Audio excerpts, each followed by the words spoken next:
ခွန်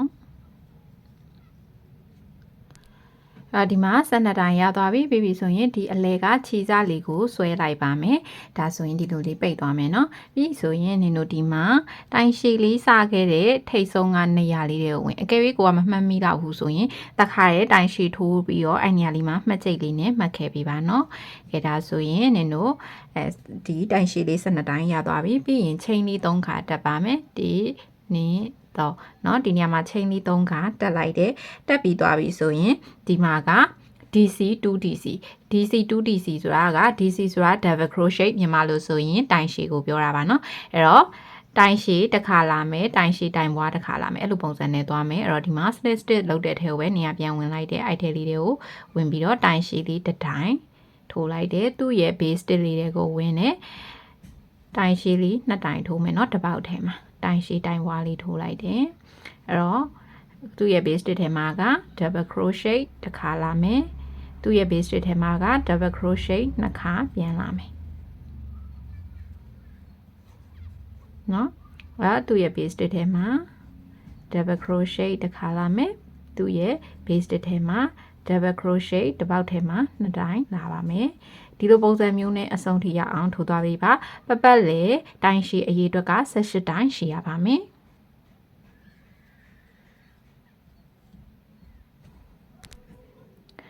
ကဲအခုဆိုရင်နောက်ဆုံးနေရာလေးတွေကိုရောက်လာခဲ့ပြီအခုဆိုရင်ဒီမှာ18တိုင်ပြည့်သွားပြီเนาะ18တိုင်ပြည့်သွားပြီဆိုတော့နောက်တစ်တန်းမှာကဆိုရင်လည်းနင်တို့ဒီပထမဆုံးเนาะရှိမှပြောခဲ့လို့ပဲတိုင်ရှည်လေးစထိုးတဲ့နေရာလေးတွေကိုဝင်နေပြီးရင်ဒီမှာ snip stitch လေးလုပ်ခဲ့တယ်ပြီးရင်ဒီမှာchain လေး3ခါတက်လိုက်မယ် chain 3ခါတက်ပြီးဒီနေရာမှာကကြတော့နင်တို့ဘီယလိုထိုးမယ်ပေါ့နော်ဘတ်လူအုံလေးထိုးပါမယ်ဒီအပေါ်မှာတက်လွှာချမ်းမယ်ပေါ့နော်ဘတ်ဒီယာကဒါကရှေ့ချမ်းဒါကနောက်ချမ်းအဲ့တော့ဒီအနောက်ဘက်တစ်ချမ်းလေးကိုပဲယူသွားမှာနော်ဒီလိုမျိုးတစ်ချမ်းလေးစီကိုပဲယူသွားမှာနော်အဲ့လိုတစ်ချမ်းလေးစီကိုပဲယူပြီးတော့ထိုးသွားမှာပါကဲအဲ့တော့ဒီထဲမှာနင်တို့ပြန်ဝင်မယ်ဒီမှာ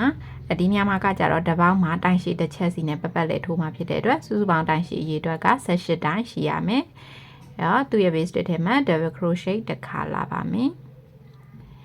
တော့သူ့ရဲ့ base stitch ထဲမှာ double crochet တစ်ခါထပ်လာမယ်နော်အဲ့လိုပုံစံလေးနဲ့အဆုံးထိထိုးသွားမှာပါစုစုပေါင်းတိုင်ရှည်အရေအတွက်က18တိုင်ရှိရပါမယ်တော့တစ်ပေါက်မှာတိုင်ရှည်တစ်ချက်နဲ့ထိုးလာတာအဆုံးထိရောက်သွားပြီအဲ့တော့နောက်ထပ် row တစ်ခုကိုစဖို့အတွက် slip stitch လေးပြန်လုပ်မယ် chain ကို3ခါတက်မယ်1 2 3နော် chain 3ခါတက်မယ်ဒီ row မှာကကြတော့ DC 2DC DC ဆိုပြီးတော့သွားပါမယ်အဲ့တော့ DC နော် double crochet တစ်ခါလာမယ်သူ့ရဲ့ base stitch ထဲကိုဝင်မယ် 2DC ဖြစ်တဲ့အတွက်တစ်ပေါက်ထဲမှာတိုင်ရှည်2ချက်ထိုးပါမယ်ပြီးရင်တော့သူ့ရဲ့ base stitch ထဲကိုဝင်ပြီးတော့တိုင်ရှည်လေးတစ်ချက်ထပ်ထိုးမယ် နော်အဲ့ဒါကြောင့် DC 2DC DC ဆိုပြီးတော့ရမယ်ပြီးရင်နောက်တစ်ခါ pattern ကလည်း DC 2DC DC ဖြစ်တဲ့အတွက်ဒီမှာတိုင်ရှည်လေးတစ်ချက်ထိုးတယ်သူ့ရဲ့ base state ထဲကိုဝင်တယ်တိုင်ရှည်လေးနှစ်ချက်ထိုးမယ်နော်တစ်ပေါက်ထဲမှာနှစ်ချက်ထိုးမယ်သူ့ရဲ့ base state ထဲကိုဝင်တယ်ဒီမှာတိုင်ရှည်လေးနောက်ထပ်တစ်ချက်ထိုးတယ်เนาะအဲ့တော့ DC 2DC DC အဲ့လိုပုံစံနဲ့အစုံထိထိုးသွားမယ်စုစုပေါင်းတိုင်ရှည်အရေအတွက်က28တိုင်ရှိရပါမယ်တိုင်ရှည်အရေအတွက်တွေမှားလို့မရပါဘူးเนาะ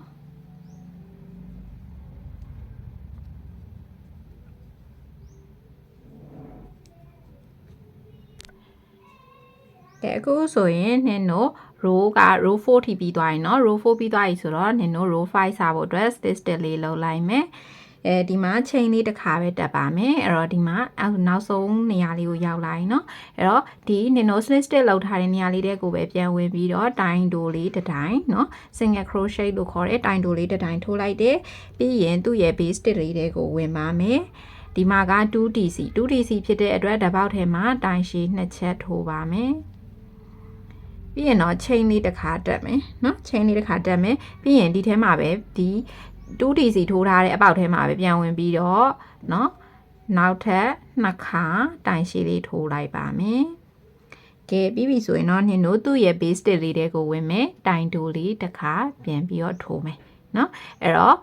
SC 2DC 1 chain 2DC ပြီးရင်2DC ပြီးရင်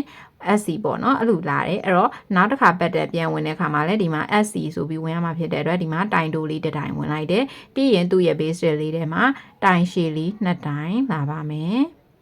เนาะတိုင်ရှည်လေးနှစ်တိုင်လာမယ်ပြီးရင် chain လေးတစ်ခါတက်မယ်ပြီးရင်ဒီထဲမှာပဲပြန်ဝင်ပြီးတော့တိုင်ရှည်လေးနှစ်တိုင်ပြန်လာပါမယ်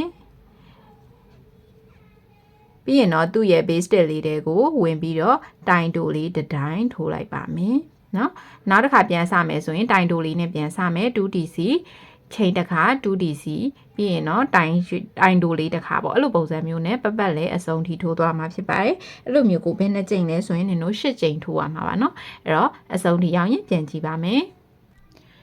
အခုဆိုရင်နင်တို့နောက်ဆုံးနေရာလေးပေါ့နော်ဒီမှာတိုင်တိုလေးတဲ့ထိုးပြီးသွားပြီဆိုတော့နင်တို့ဒီပထမဆုံးစခဲ့တဲ့နေရာလေးနာကိုပြန်ဝင်ပြီးတော့နင်တို့က slit stitch လေးလုပ်လိုက်မယ်ပြီးရင်တော့ chain လေးတစ်ခါတက်ပြီးတော့ခြေစကိုနည်းနည်းရှည်ရှည်လေးချမ်းပြီးဖြတ်လိုက်ပါပြီးရင်အတွင်းထဲမှာပြန်ပြီးတော့တင်ရမှာမလို့ပါနော်ကဲဒါဆိုရင်အခုနင်တို့ဒီအခန်းလေးပြီးပေါ့နော်ဒီနေရာလေးမှာအခုဒီမှာတစ်ထက်ကြံငယ်တဲ့နေရာလေးပေါ့နော် FL နေရာလေးမှာပြန်ဝင်ပြီးတော့တလွှာကိုထပ်ထိုးမှာဖြစ်ပါတယ်အရင်ဆုံးနင်ဒီခြေစလေးကိုတင်လိုက်ပါအောင်မယ်နော်တော့ item လေးထိုးတဲ့အခါမှာနင်တို့ခြေစလေးတွေကိုတက်တက်ရရနဲ့ပြန်သိမ်းခဲ့ဖို့ကလည်းအရင်အရေးကြီးပါတယ်ကိုကလက်ရလှပနေပေမဲ့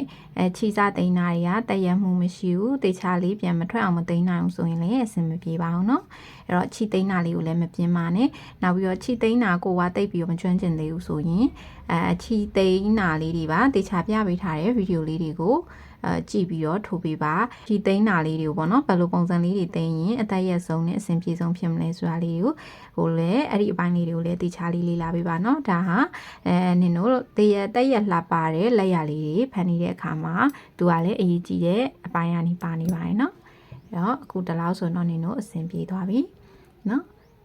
ကဲဒါလေးကတော့ပြီးမှပဲနင်တို့ပြန်သိမ်းတော့မယ်ပေါ့နော်ကဲဒါဆိုရင်နင်တို့ဒီလိုလေးရသွားပြီအဲ့တော့ဒီနေရာလေးတစ်လွှာလေးပြန်ဝင်မယ်နော်အဲ့တော့ဒီမှာတစ်လွှာလေးပြန်ဝင်တော့ဘယ်နေရာလေးကစဝင်မလဲဆိုတော့နင်တို့ဒီအဆုံးသက်တဲ့နေရာလေးကပဲနေရာတော့ပြန်ပြီးတော့ဝင်ပါမယ်နော်ကဲအခုဒီမှာနော်ဒီအပေါ်ပိုင်းချမ်းလေးကိုကိုယ်ဘက်မှာထားမယ်နော်အပေါ်ပိုင်းချမ်းလေးကိုကိုယ်ဘက်မှာထားပြီးတော့ဒီထဲကိုအကောင်လေးသွင်းလိုက်မယ်ပြီးပြီဆိုရင်ဒီမှာခြေစားလေးကိုဆွဲယူလိုက်ပါမယ်နော်ခြေစားလေးကိုဆွဲယူပြီးဆိုရင်နင်တို့ဒီနေရာလေးမှာချိန်လေးတစ်ခါတက်လိုက်မယ်နော်ချိန်လေးတစ်ခါတက်မယ်ပြီးရင်ဒီမှာဒီထဲလေးကိုပဲသူ့ရဲ့ပေါ့နော်ဒီထဲလေးကိုပဲနေရာတော့ပြန်ဝင်ပြီးတော့တိုင်တိုလေးတစ်ခါထိုးလိုက်တယ်နော်အဲ့တော့သူ့ရဲ့ pattern လေးက SC 2DC 1CH 2DC SC ဆိုပြီးသွားတာဖြစ်တယ်အဲ့တော့ဒီအောက်က pattern လေးနဲ့လည်းတူတယ်ပေါ့နော်အဲ့တော့ဒီမှာ SC ဆိုတော့နင်တို့တိုင်တိုလေးတစ်တိုင်ထိုးလိုက်တယ်ပြီးရင်သူ့ရဲ့ base stitch လေးထဲမှာတိုင်ရှည်လေးနှစ်တိုင်ပေါ့နော် 2DC ကိုခေါ်တဲ့အတွက်တိုင်ရှည်လေးနှစ်တိုင်ထိုးလိုက်ပါမယ်နော်တိုင်ရှည်လေးနှစ်တိုင်ထိုးလိုက်တယ်ပြီးရင် ချိန်လေးတစ်ခါတက်မယ်အဲ့ဒီထဲမှာပဲပြန်ဝင်ပြီးတော့တိုင်ရှည်လေး2တိုင်ထိုးပါမယ်နော်တိုင်ရှည်လေး2တိုင်ထိုးလိုက်တယ်ပြီးဆိုရင်တော့သူ့ရဲ့ base တက်လေးတွေကိုဝင်နေတိုင်တိုးလေးတစ်တိုင်နော်အဲ့တော့သူ့ရဲ့ base တက်ထဲကိုပြန်ဝင်ပြီးတော့တိုင်တိုးလေးတစ်တိုင်ထပ်ထိုးမယ်base တက်ထဲကိုဝင်လိုက်တဲ့တိုင်ရှည်လေး2တိုင်လာပါမယ်ပြီးရင်တော့ချိန်လေးတစ်ခါတက်မယ်အဲ့ထက်လေးတွေကိုပဲပြန်ဝင်ပြီးတော့တိုင်ရှည်လေး2တိုင်ထိုးလိုက်ပါတယ် base တက်လေးတွေကိုဝင်မယ်တိုင်တိုးလေးတစ်တိုင်ထိုးပါမယ်เนาะပြီးရင်တိုင်တိုးလေးတစ်တိုင် base တက်လေးတွေကိုဝင်မယ်ပြီးရင်အရှိရပတ်တန်လေးအတိုင်းပြန်ပြီးတော့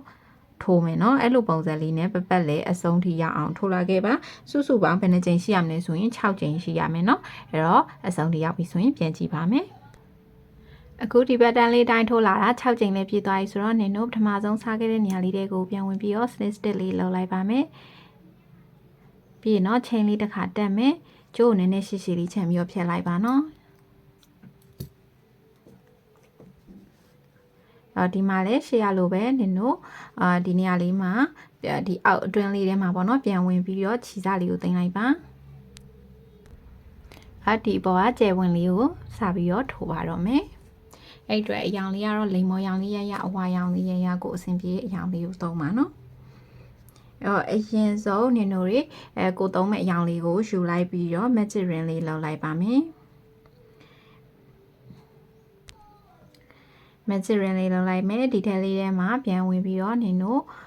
တိုင်တိုးလေးတစ်တိုင်ရင်ထိုးမယ်ပြီးဆိုရင်တိုင်ရှည်လေးတစ်တိုင်ပြန်လာပါမယ်နော်တိုင်ရှည်လေးတစ်တိုင်လာမယ်ပြီးရင်ချိန်လေးတစ်ခါတက်မယ်ဒီထဲလေးထဲမှာပဲပြန်ဝင်ပြီးတော့တိုင်ရှည်လေးတစ်တိုင်လာပါမယ်နော်ပြီးရင်ဒီထဲလေးကိုပြန်ဝင်ပြီးတော့တိုင်တိုးလေးတစ်တိုင်လာမယ်ပြီးရင်တိုင်ရှည်လေးတစ်တိုင်ပြီးရင်ချိန်လေးတစ်ခါတက်ပြီးရင်တိုင်ရှည်လေးတစ်တိုင်ပြန်လာမယ်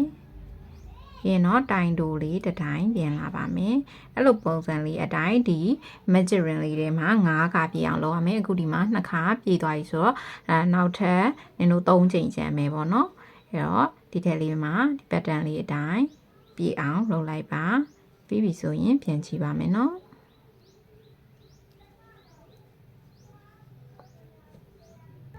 ဒီမှာနင်တို့9ချိန်ပြည့်သွားပြီ9ချိန်ပြည့်သွားပြီဆိုတော့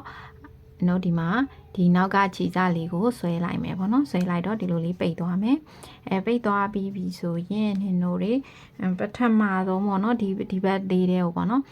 ဒီပထမဆုံးဒီမှာတိုင်တိုးလေးစားခဲ့တဲ့နေရာလေးရှိရဲ့အဲ့ထက်လေးတွေကိုဝင် snip stick လေးလို့ပြီးရင်ဒီအနောက်ဘက်လေးကိုဒီလိုလှည့်လိုက်နော်လှည့်လိုက်ပြီးရင်ဒီမှာချိန်လေး3ခါတက်လိုက်မယ်ဒီနေတော့เนาะချိန်3ခါတက်ပြီးရင်နင်တို့ဒီဘက်ခြံလေးเนาะဒီဘက်ခြံလေးကအတွင်းတဲ့နေရာလေးတွေကိုဝင်လိုက်ပေါ့เนาะသူနဲ့တက်တက်လေးပေါ့เนาะဝင်လိုက်ပြီးဆိုရင်ဒီထဲမှာနင်တို့snip stick လေးလုပ်ပါမယ်เนาะ snip stick လေးလုပ်လိုက်မယ်ပြီးရင်ချိန်လေးတစ်ခါဒီမှာတက်လိုက်เนาะပြီးရင်ဒီဟာလေးကိုဖြတ်လိုက်ပါเนาะဖြတ်လိုက်မယ်ဒီမှာဒီ magic ring လောက်တော့ထွက်နေတဲ့ခြေစလေးကိုလာတော့နင်တို့ဒီတိုင်းလေးဖြတ်လိုက်လို့ရပြီပြီးရင်ဒီခြေစလေးကိုသိမ်းမယ်เนาะအဲ့တော့ဒီမှာခွင်လေးကြံခဲ့မှာเนาะပြီးရင်အဲ့ခွင်လေးနဲ့ဘာလို့ရမလဲပြပေးမယ်လောဆယ်တော့အဲ့တိုင်းလေးထားလိုက်အဲ့ဒီခြေစလေးကိုနှင်းတို့အတွင်းထဲမှာပြန်သိမ်းပါမယ်ကဲဒီလိုလေးเนาะ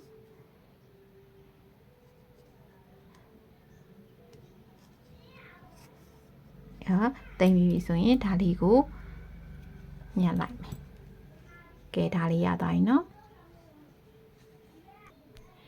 အခုတင်တို့ဒီကြယ်လေးတွေပေါ့နော်ဒီတွဲလောင်းချထားတဲ့နေရာလေးမှာသုံးထားတဲ့ဒီကြယ်လေးတွေကိုဘယ်လိုထုံးမလဲဆိုတာပြပေးမယ်ကိုအသုံးပြုမဲ့အရောင်လေးကိုသုံးမှာအနီရောင်ကြိုက်တဲ့လူကအနီရောင်သုံးမှာအဝါကြိုက်တဲ့လူကအဝါသုံးပေါ့နော်အဲ့တော့နေရာဒီထဲမှာအဝါရောင်လေးသုံးပေးထားတယ်အဲ့တော့ magic ring လေးလုံလိုက်ပါမယ်ပြီးဆိုရင်တော့ဒီထက်လေးထဲမှာ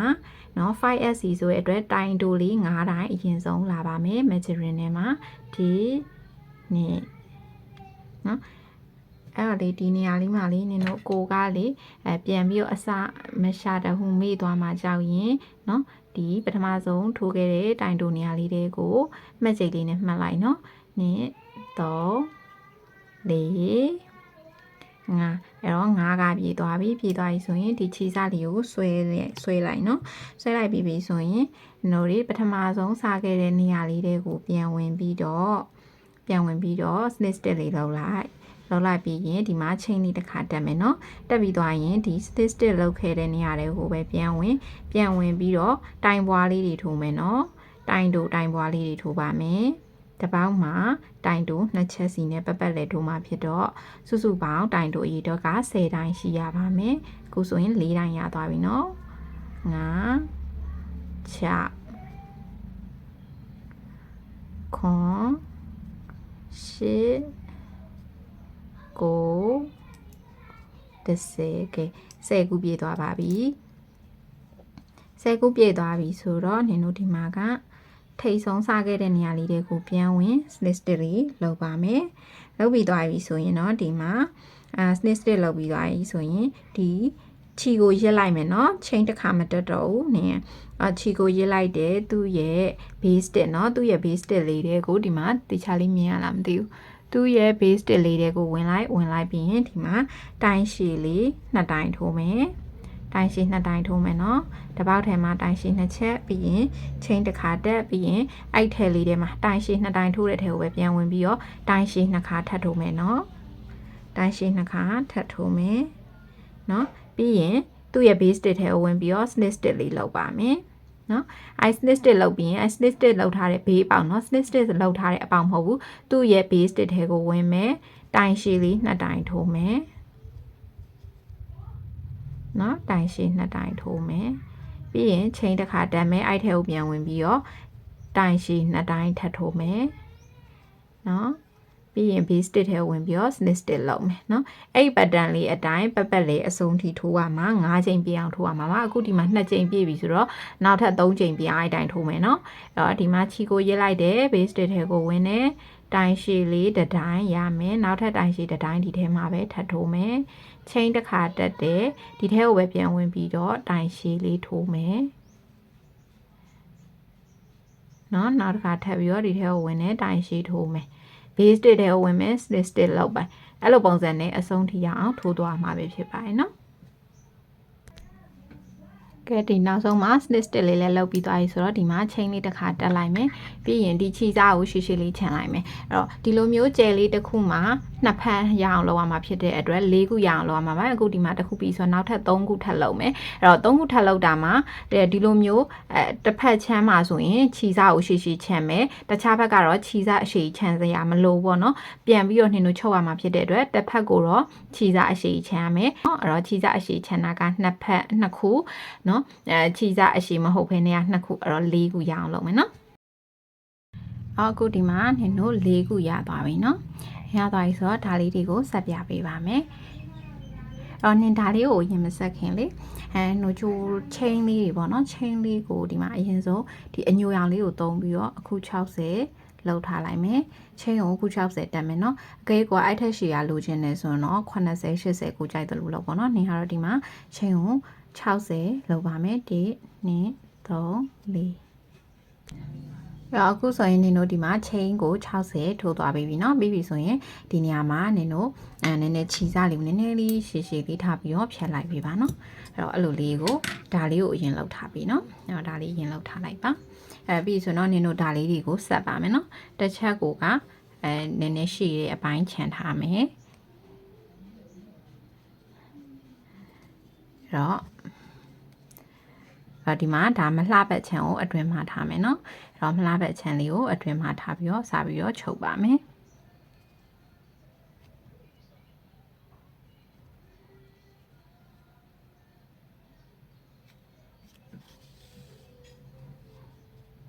နော်အဲ့တော့ဒီလိုချုပ်တဲ့အခါမှာ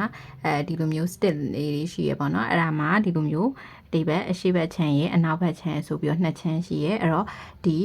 လိုမျိုးအချမ်းလေးတွေတစ်ဖက်ချမ်းစီပြောเนาะဒီဘက်အတွင်းဘက်အချမ်းကဥစ္စာလေးတွေကိုပဲတွဲပြီးတော့ချုပ်သွားပြီပါ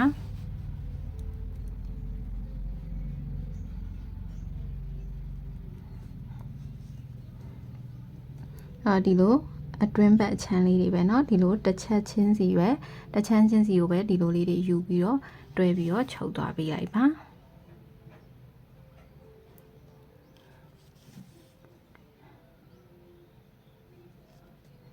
နော်ဒီလိုတချမ်းချင်းစီပဲနော်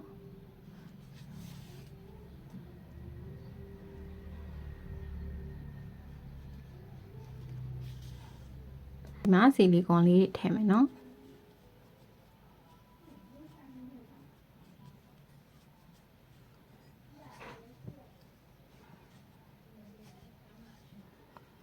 အရင်ပေါက်ပေါက်ကြီးမဖြစ်ရှင်တော့နည်းနည်းပဲထည့်ပေါ့နော်ပေါက်ပေါက်တစ်တစ်ကလေးဖြစ်ရှင်တော့ဆီလီကွန်လေးကိုများများလေးထည့်သုံးပေါ့နော်ဆီလီကွန်လေးထည့်ပြီးဆိုမှဆက်ပြီးတော့ပိတ်ပေါ့နော်ပိတ်ဆိုတော့ဒီနေရာမှာကလေနင်တို့ကဒီဒါလေးတွေကဒီမှာကြိုးတန်းလန်းလေးနဲ့သွားပြီးတော့လောက်ရမှာဖြစ်တော့နင်တို့ဒီနေရာလေးပေါ့နော်ဒီအတွင်းကဒီဘက်ဒီအတွင်းဆက်ကြောင်းနေရာလေးကိုရောက်တဲ့ချိန်ကျရင်နေရာတော့ဒီအညိုရောင်ဒါလေးကိုယူလိုက်တယ်ပေါ့နော်ယူလိုက်ပြီးတော့တစ်ခါတွဲပြီးတော့ချုပ်ပြရမှာဖြစ်တော့အတွင်းထဲလေးကိုထည့်လိုက်ပါ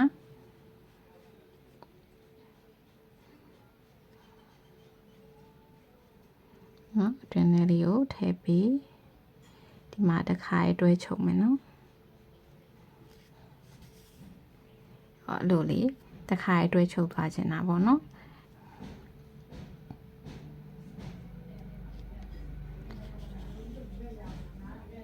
ချီစားကိုအကုန်အဆုံးဒီမဆွဲထုတ်ပဲနဲ့ဒီခွင်းလေးတွေကိုပြန်ဝင်လိုက်ပါ